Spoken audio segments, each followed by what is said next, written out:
បាទជំរាបសួរបងប្អូនអ្នកសិក្សាភាសាអង់គ្លេសឥឡូវមកសិក្សាបន្តទៀតជាមួយខ្ញុំនៅ lesson 26ដែលជាភាសាអង់គ្លេសប្រចាំថ្ងៃចឹងថ្ងៃនេះគឺយើងសិក្សាអំពីពាក្យថា back up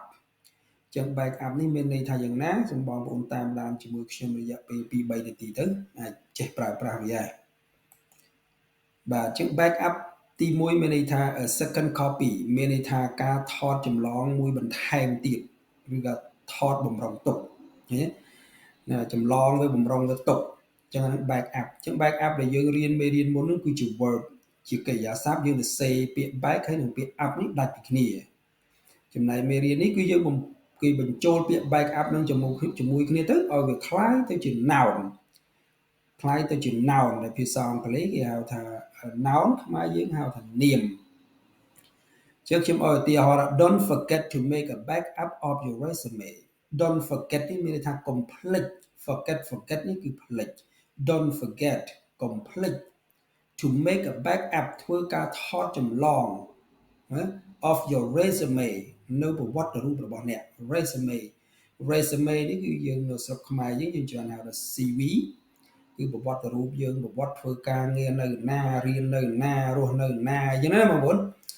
បាទអញ្ចឹងបើយើងបកឲ្យស្រួលស្ដាប់ថា don't forget to make a backup of your resume បាទកុំភ្លេចថតចម្លងប្រវត្តិរូបរបស់អ្នកមួយទៀតបំរុងទុកផងឃើញទេអញ្ចឹង backup នៅពេលនេះបើយើងប្រែមួយទៀតឲ្យស្រួលស្ដាប់គេហៅថាការបំរុងទុកឃើញទេបងប្អូនការបំរុងទុកបាទអូខេតទៀត backup មួយទៀតគឺមានន័យថា extra help មានថាការជំនួយបន្ថែម or support ណាការជួយផ្គត់ផ្គង់បន្ថែមឧទាហរណ៍ឥឡូវយើងត្រូវការបុគ្គលិក3នាក់ថែមទៀតអញ្ចឹងគឺយើងប្រើពាក្យ backup ដែរណាប្រើពាក្យ backup ដែរអញ្ចឹងឧទាហរណ៍ we need a backup right now គឺថាឥឡូវនេះ right now ហ្នឹងឥឡូវនេះ right now ឥឡូវនេះគឺយើងចាំបាច់ត្រូវការអ្នកបំរុងម្នាក់ណាត្រូវការអ្នកមកជួយ support ម្នាក់ backup ណាត្រូវការអ្នកមកជួយ support ម្នាក់ឃើញទេ extra help we need a backup right now យើងត្រូវការអ្នកមកជួយបំរុងម្នាក់ឥឡូវនេះឃើញទេចឹងពាក្យ backup នៅពេលហ្នឹងវាអត្ថន័យវាប៉ុណ្ណឹងបងប្អូនយើងអាចប្រែស្រួលស្ដាប់គឺបំរុងមកអ្នកបំរុងក៏បានឬអ្នកមកជួយបន្ថែមក៏បានអូខេ one more we can use him as a backup ឃើញ we can use him as a backup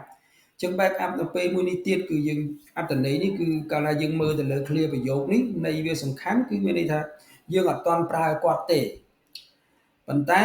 គឺយើងយកគាត់មកសកួរចឹងថា we can use him as a backup ពួកយើងអាចប្រើប្រាស់គាត់ដើម្បីជាអ្នកបំរុងបានចឹងក្នុងករណីដែលឧទាហរណ៍ថាក្នុងករណីដែលម្នាក់ទៀតអវត្តមានគាត់ឈឺគាត់មានរបួសគាត់មិនអាចធ្វើការងារនឹងបានចឹងដាក់គាត់ទៅមកបំរុងដោយអ្នកលេងបាល់ទាត់ចឹងបងប្អូនឃើញគេមានអ្នកលេងផងគេមានអ្នកបំរុងផង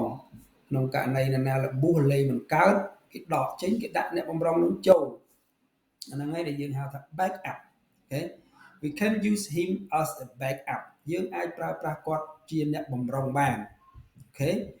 បាទអញ្ចឹងសម្រាប់ពាក្យ backup នេះតែប៉ុណ្្នឹងបងប្អូនណាអត្ថន័យវាតែប៉ុណ្្នឹងហើយយើងយកទៅប្រើប្រាស់វាតាមរបៀបចឹងទៅបានហើយអូខេហើយយើងឧទាហរណ៍មួយទៀត I need a backup ខ្ញុំត្រូវការអ្នកបំរុងត្រូវការអ្នកជួយគ្រប់គ្រងឃើញទេត្រូវការអ្នកជំនួយអត្ថន័យវាអូខេអញ្ចឹងចាំជួបគ្នានៅវីដេអូបន្តទៀតវីដេអូនេះតែប៉ុណ្្នឹងទេបងប្អូនណា 3-4 នាទីប៉ុណ្ណឹងបងប្អូនអាចយល់បានហើយព្យាយាមសិក្សាទៅហើយបើមានសំណួរចម្ងល់យ៉ាងណាបងប្អូនអាច comment នៅក្រោមវីដេអូទាំងនៅក្នុង YouTube របស់ខ្ញុំ Chantha Khem ឬមួយក៏ក្នុង page Learning Center ហ្នឹងបងប្អូនមួយណាបងប្អូនអាច comment បានបាទអរគុណច្រើនចាំជួបគ្នានៅវីដេអូក្រោយទៀត